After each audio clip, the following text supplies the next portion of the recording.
It's that time again as Monarch Radio brings you back to those golden days before television, when radio was the main source of family entertainment in the home.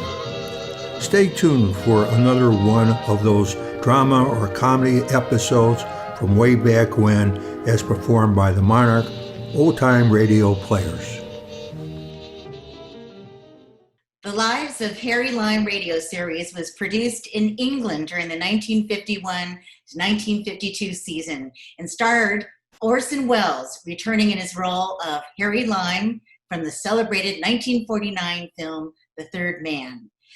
The radio series is a prequel to the film and depicts many misadventures of con artist Lime in a somewhat lighter tone than that of the film.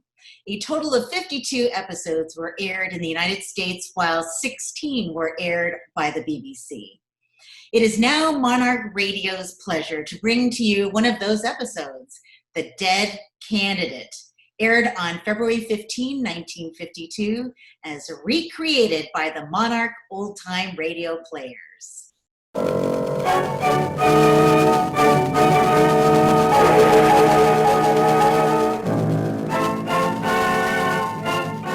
Presenting today's story, The Dead Candidate.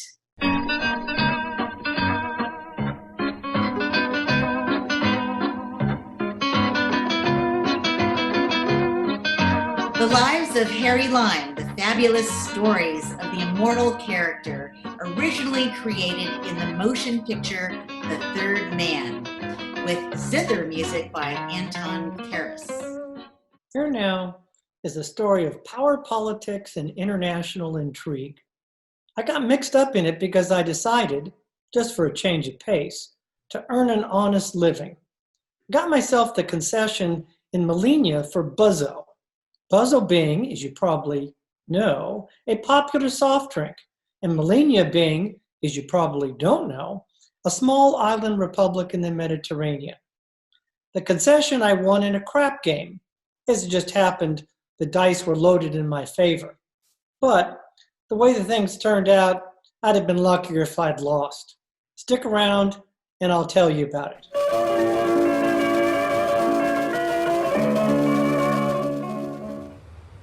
Hello. The sea is nice and calm, isn't it? Yes, You getting off at Millennia City? that's right. Me too. Ah, for goodness sakes, what for? Buzzo. Well, I'm going to get married, but what about you? Buzzo. You've been saying that. It sounds like Buzzo. That's right, Buzzo. Millions of people saying it. Keep drinking it too. Oh, sure, I remember. Buzz off with Buzzo. Buzz off with Buzzo, that's it. The drink thrill for a nickel. I have the concession for Millennia. Yes, I'm carrying the Buzzo gospel to its last frontier. Aren't you pretty young to be getting married? Listen, how would you like to be called Kraus? You're never too young to change a name like that. I suppose not. A lady in Washington told my fortune in a teacup for 50 cents. She said that I'm going to marry a diplomat and take a journey across the sea. Well, here I am. What do you think the diplomat's doing in the bar? Getting drunk? No, playing stud poker with the Greek from second class. Is your fiancé a card sharp? No, he's just a diplomat, consul general in Washington for the Millennia Republic. Someday, he says, he's going to be Secretary of State. Yes, sounds wonderful. When's the wedding? I don't know. I guess as soon as I'm in love with him. And there he is playing poker. Looks like it's going to be a very long engagement. Well, how about breaking the monotony? I warn you, Miss Krause, you're very pretty. I'm going to kiss you. Okay. Well, that was nice. And what's your name? Harry Lime. It's all right, Harry. You go right ahead and kiss me again. I hope I'm not interrupting anything. Oh, well, Kimo, you wouldn't care even if you were. Well, I guess I'll be running along. Yeah? Don't unless you want to. No, really, I must. Well, I'll be seeing you. Don't you want to know who that was? I don't know or care, really. I'll choose my own occasions for being jealous, darling. You can't force these things. You're not a Latin at all, Joachimo. Of course I am. When I think of Latin, I think of guitars like the one that's playing now, and the moon like that, and a balcony. Darling, I don't think a balcony is provided on this boat. You wouldn't know what to do with it if there was one. What do you do with a balcony? Well, Romeo climbed it. He did not. He got over the garden wall all right, but the balcony was too much for him. That's the whole purpose for a balcony, to present the opposite sexes to each other with maximum visibility and minimum availability. It's our romantic Latin natures. We prefer reading the fine print only after the contract is signed. You know what you are, Joachimo? What? You're a poop. How you go on about women in general when just 2 minutes your own woman was being kissed. Oh yes, I forgot to ask you. What was that fellow's name? Harry Lime. Never heard of him. Did I tell you I lost the poker game? Listen, Joachimo, I want to talk seriously. Oh? Well, I don't care how Latin you are. Just because we don't love each other is no reason why we have to get married. Darling, let's sleep on it. I don't want to sleep. You'd better. We're getting into port early tomorrow morning. Oh, I never should have let him get away. With my mistake. Who? That fellow Lime? Well, that fellow Lime. He isn't just that fellow Lime. Well, then who is he? He's Harry Lime. And what of it? You mean you've never heard of J. Harry Lime? Never. Huh. I'm surprised at you, honestly. How long were you in Washington? What's that got to do with it?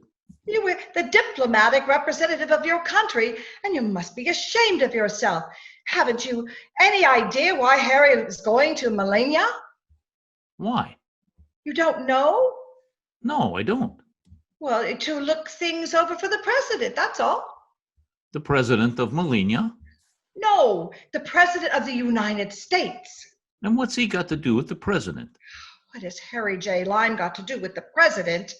I thought it was J. Harry Lime. It doesn't mean a thing. Same thing. You mean he's one of those presidential advisors? The president doesn't make a move without him. Oh. Of course, you don't see his picture in the paper. He likes to keep things behind the scenes. But Susie, you're always making up stories. I'll bet this is another one. If the president was sending somebody to Melania, we would have heard about it. Well, but it's unofficial. Oh? Yes, that's how he always works. Unofficial, incognito. This time he's pretending to be a representative of Buzzo. For what? You know, Buzzo. Buzz off with Buzzo. It's a soft drink. Very interesting. Very interesting.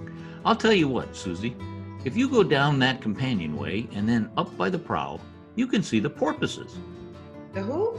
Porpoises. What of it? They're phosphorescent. I don't care. Well, go and look at them anyway. I'll be with you in a moment. Well, at least you're being forceful. That's some improvement. I'm just going to send a cable, dear. I'll be right back with you. Yes, You're the wireless man, aren't you? that's me. You've been playing that guitar very nimbly. Thanks. Want to hear something special? Yes, amigo. The sound of your quick hand on a telegraph key. A nation's fate depends on you. Now, see if you can take this from dictation. It should be in code, of course, but then code costs a little money, and a little money is exactly what my country doesn't have. Melanian Foreign Ministry. Most secret. Most urgent. Line. Repeat. Line. First name Harry. Arrives Melania by ship tomorrow. Am I going too fast for you? Nah, that's okay. Good. For your information, this Lime is the American president's chief confidential advisor.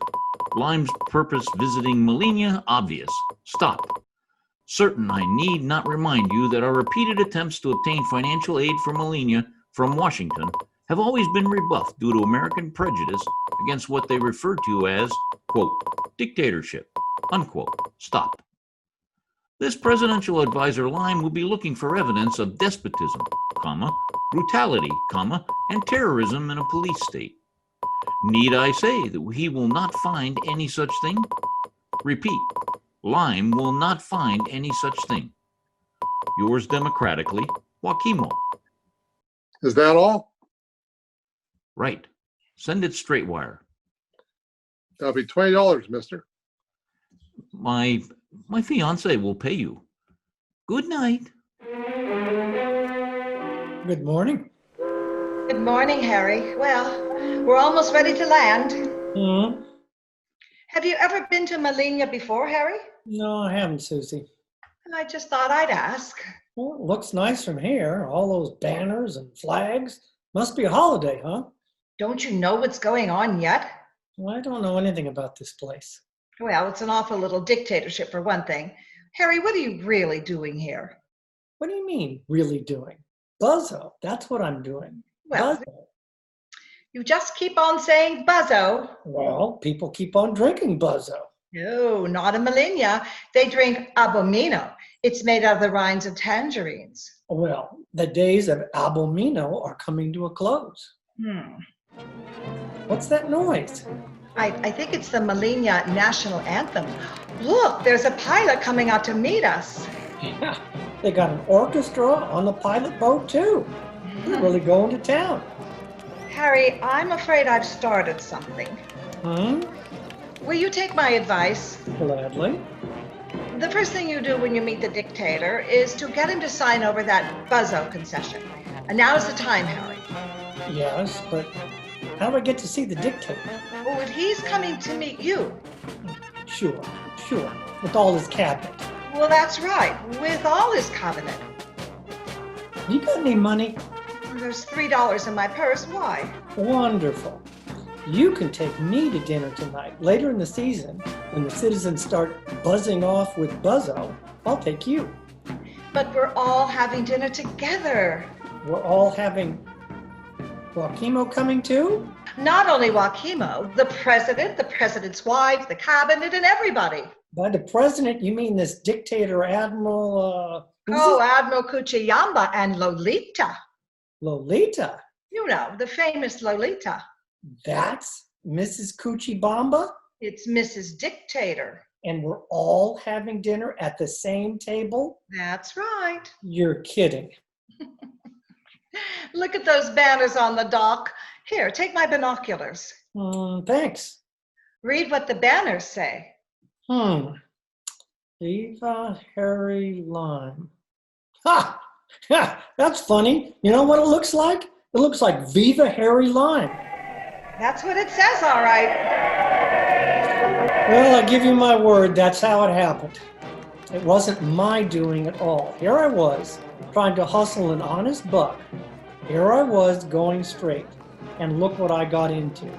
Politics.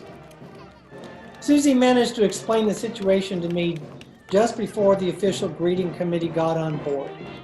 She only meant to impress her boyfriend, and here was the whole Melillian Republic, or rather dictatorship, turning itself out to impress me. First, I was surrounded by numberless, dusty-faced little gents, all jingling with medals, and then I was confronted by the fabulous Lolita. Lolita with her regrettable egret, her very sharp little teeth, baleful green eyes, and skin like uncolored marzipan. Senor Lime, in the name of our glorious leader, my husband, I bid you welcome to the island paradise of Melilla. Viva Melilla! Viva Harry Lime! Viva Lolita! On shore, the beat-up looking characters without any shoes had been issued armloads of paper roses. They threw the roses at me. Then I was put in an open car with Lolita, and off we went for a triumphal tour of the island. As of 6:30 that afternoon, I was still an honored guest of the Melillian state, and a banquet was scheduled in my honor. We take you now to the presidential palace, where Lolita is pinning herself into her evening dress. The Admiral, his medals all arranged, is waiting for her on the other side of the screen. See who that is, the Sugar Plum? It's Joaquimo. Your Excellency, Yes, Joaquimo. my Uncle Isidore's fading fast. I expect to hear any moment that he has taken wing. Too bad. The best foreign minister I ever had. I gather I will inherit the post. But what? Please don't bother to object, Your Excellency. My Uncle Isidore has recovered speech long enough to brief me on the job. What do you mean? Signora, the essential for a post in your husband's government is information. I cannot remember that your Uncle Isidore was ever Minister of Information. He was Minister of Culture, which is a title, and Chief of Secret Police, which is a fact. In Molina, information is politically important in direct relation to who has it about who. Uncle Isidore had lots and lots about everybody, a legacy he's handing down to me. But don't worry, all of that will be as closely guarded as before. I look upon this as a point of family honor. And I look at it as a form of blackmail. I suggest we stop bickering, Signora, and get down to immediate questions of state, Such as? such as persuading this Harry Lime to use his influence in Washington to get us some of that money. And how are you going to do that? Oh, that's easy. By convincing Lyme that Molina is really a democracy. No, these phony demonstrations of democracy for Lime's benefit have put us in a difficult position. Difficult? Difficult? Just look at the speech Lolita made today. What about my speech? Signora, it was dynamite. You promised the people freedom of speech, freedom of worship, shorter hours, higher pay, old age benefits, and hot lunches for the children in school. Naturally, there was applause. We don't even have a school to serve the lunches in. That was just for Lyme's benefit till we get his name on a check. It's not that easy. Free press, free speech, free lunches. The next thing they will want is to vote. That's just what I was going to suggest. You, what? We must, in the words of Shakespeare, busy giddy minds with a presidential campaign. You mean with one more candidate? And ballots to fill out? We're trying to look like a democracy, aren't we? Well, what could be more convincingly democratic than a presidential election? That's just silly. I must say I agree with Lolita. The idea of a presidential election in Melania is silly. May I ask why? Why? Because it's only me to vote for. Suppose we find someone else. Why should we? You mean somebody on our side, somebody safe? Me, for instance, Signora Presidente. Sounds rather nice. Now, sweetmeats, let's not get ourselves excited. Since a communist menace is just as necessary to an election, it's my suggestion we combine the two. And you want me to run against the red? Mm-hmm. What are you going to find one? Well, I did think of Campo. Campo? We only called him a red. Poor old Campo. I almost forgot him. He was nothing but a milk and water social democrat. Besides, the real trouble with Campo is he's dead. Who's Campo, Sugar Plum? Before your time, sweetmeat, Campo was president of the Republic before the coup d'etat. What did he die of? Some of the boys were chasing him. The boys? My boys. It was fairly rough going in the last days of the Civil War, Signora. You know, the Sea Cliff, out where the country club above the prison camp called Lover's Leap. Well, Campo leapt. We told the people that he fled, escaping justice by leaving the country, which is, after all, more or less what happened. By the way, where's Lime? In the Grand Imperial Hotel in his suite. He wanted a hot bath. If he gets to the Grand Imperial, he made history. While I was in America, Excellency, I made quite a survey of election campaign methods, and in many cities and even in some states. Sweetmeats, make me another drink, please. Look, I'm sorry to press this point, but I'm not mistaken, am I, in the belief that we're facing a real crisis? Crisis? Bankruptcy? Not too much water, sweetmeats. Now, to get back to the American elections, Don't eat so many nuts, Sugar Plum. let us say some political machine is challenged by a reform party. Well, first, if this other party gets a bigger vote, there's the venerable tradition of dropping the ballot boxes in the river. But the best tactic is to ensure victory from the outset. And for this purpose, the cemetery is best. The what? What good's a cemetery? Party workers are sent to the public graveyards. They consult the names on the tombstones and make careful lists, which come in very handy on election day. There is no better way of getting a comfortable majority for the straight party ticket. Really, there's nothing more reliable than the dead voter. Now, my idea is even better. Without boasting, I feel it bears the hallmark of true statesmanship. All right, what is it? I'll put it simply. I doubt that, but go on. If you can improve your chances in political campaigns by using dead voters, why not make absolutely sure? Fine. But how are you going to do it? Isn't it obvious? A dead candidate. Naturally, I wasn't present for any of these secret meetings of state, but later I managed to piece it all together. In jail. How did I happen to be in jail? Well, we're coming to that. Just for a minute, let's review the situation.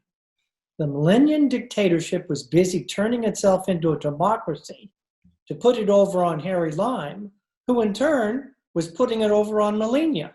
The banquet, in my honor, was a big do, in which all the guests got themselves nicely tanked up on Albumino. I managed to finally get away for a taxi ride with Susie. The driver took us up to a place called Lover's Leap. Lover's Leap is what they call it, Senorita. But Campo's Leap is the real name.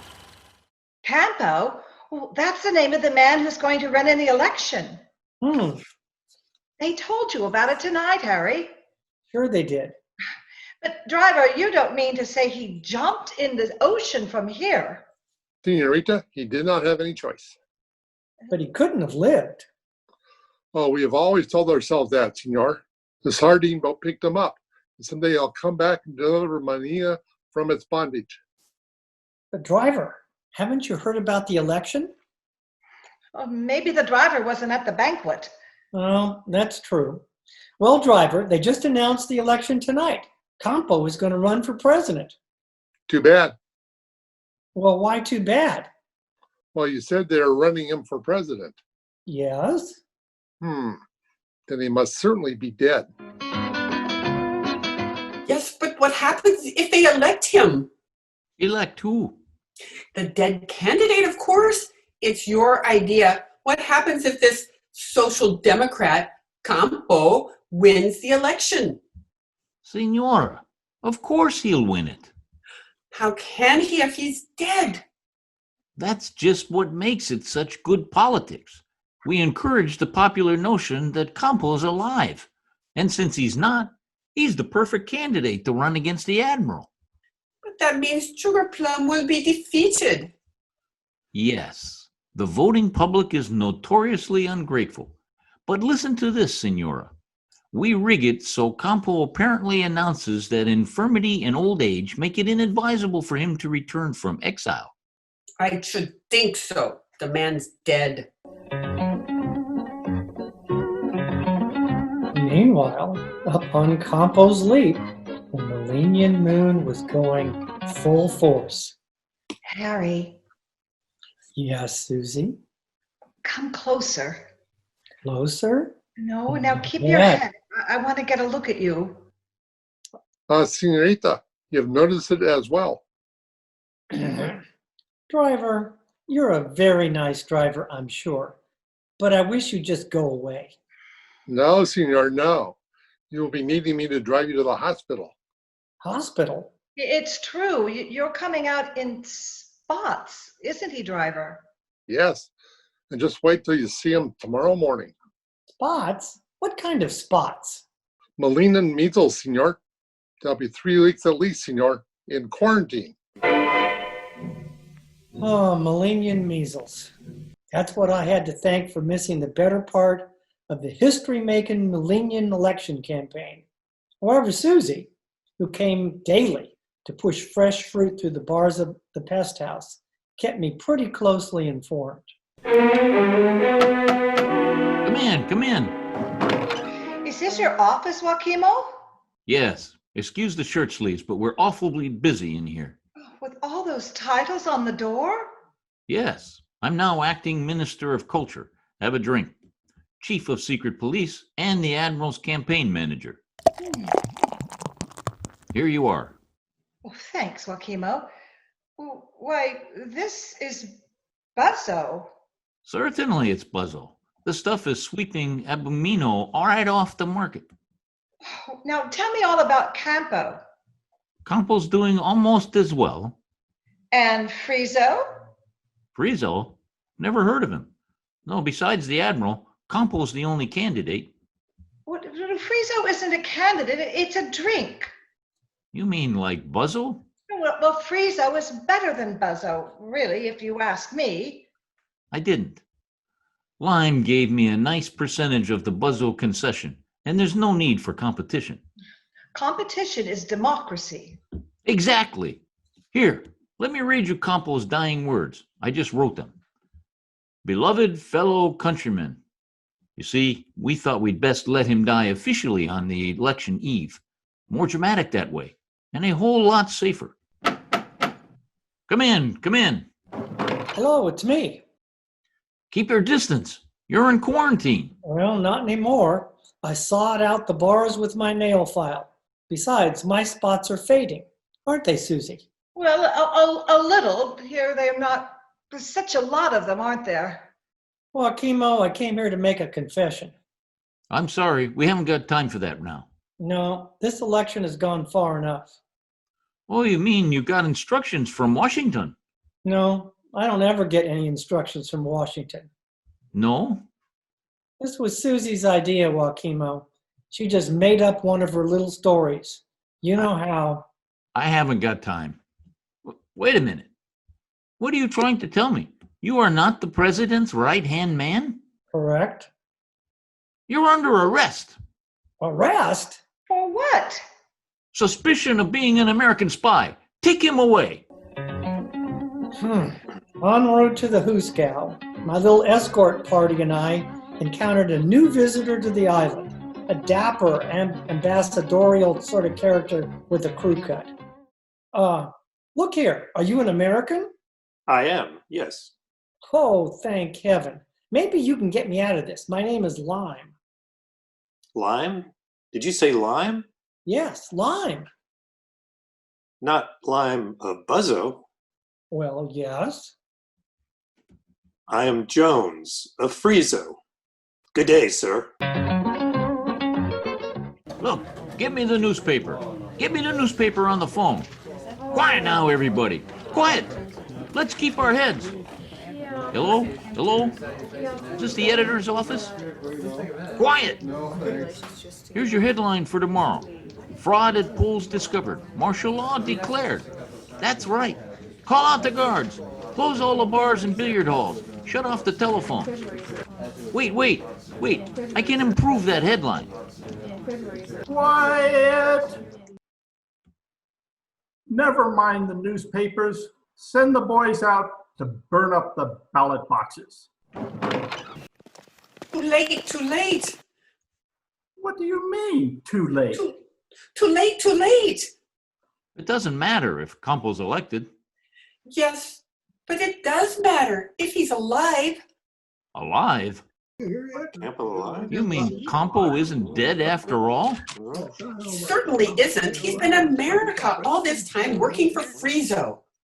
What's Friezo? Another one of those soft drinks. Campo's been working as a bottle washer in the Scranton Works. Well, you know how Friezo feels about Buzzo. Senora, this is not a competition between soda pops. Oh, yes, it is now. Now Friezo sees a way to edge Buzzo out of Molina. They've chartered a special plane. A special plane? Yes, President-elect Campo is due into Molina tonight. Well, you know what that means. It means a special plane for us, going out. Well, Your Excellency, we have dared greatly, and we have failed. Yes? What do you want? My name is Jones. Who cares? Jones of Friezo. Signora, Your Excellency, gentlemen, I beg to inform you that Molina is liberated. What do you mean, liberated? You must face the logic of history, Signora. Yes, democracy has come to Molina by courtesy of Friezo. Viva Friezo!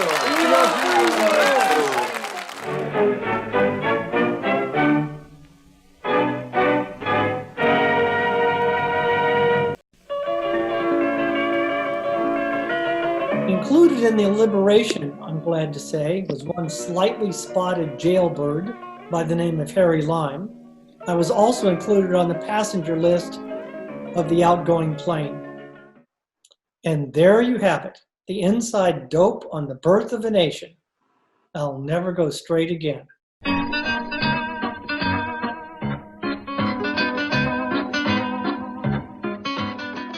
Featured in today's cast was yours truly, Jane Utsumi. Charles Davis as Harry Lime, Patty Haynes as Susie Krause, Charlie Pellissier as Joaquimo, Bob Jepson as the driver and radio man, Karen Steves as Lolita, Mike Stevens as the Admiral, and George Hoover as Jones.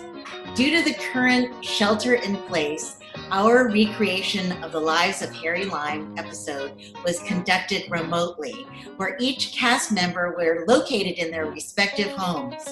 This show was recorded and edited by Judy Katz and was directed by Howard Wishner. Howard Wishner also provided sound effects using sound recordings from freesfx.co.uk, as well as portions from the original broadcast.